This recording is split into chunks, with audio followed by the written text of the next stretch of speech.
মানে ধর্ষণের মামলা। এই মামলার আসামি হচ্ছে কলিবুদ্দিন কালু। সে মেহেরপুর সদর উপজেলার পিরোজপুর ইউনিয়নের একজন ইউপি সদস্য এবং তৎকালীন সময়কার সে ক্ষমতাসীন দলের অত্যন্ত প্রভাবশালী এবং দাপটবান নেতা ছিল।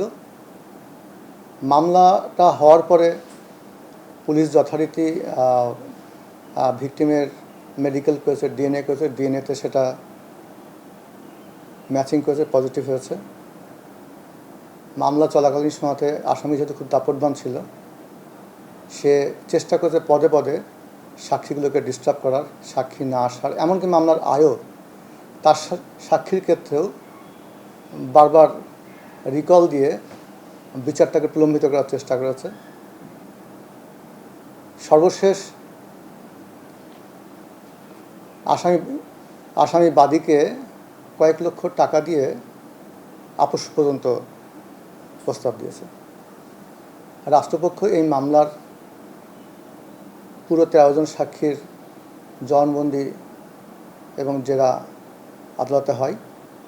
আদালত সার্কামস্টেন্স অ্যান্ড ক্রিমিনাল প্রসিডিউরের ডিএনএ, ভিকটিমের 22 ধারা, সার্বিক পর্যালোচনা বিশ্লেষণে এই মামলায় আসামির বিরুদ্ধে যে অভিযোগ সেটা সন্দেহাতীতভাবে প্রমাণ করতে রাষ্ট্রপক্ষ সক্ষম হয়।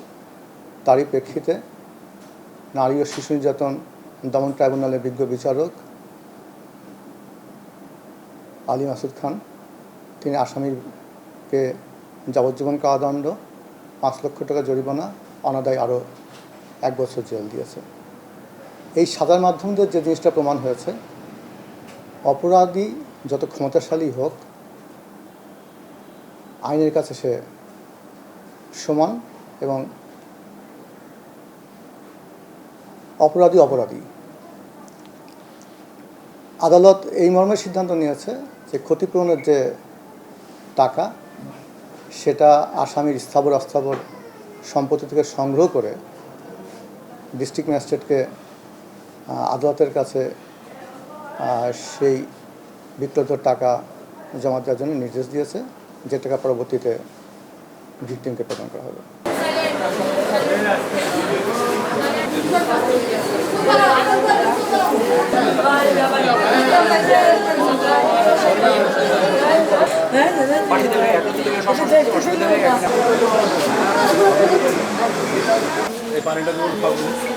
আন্দাজে ঠান্ডা পানি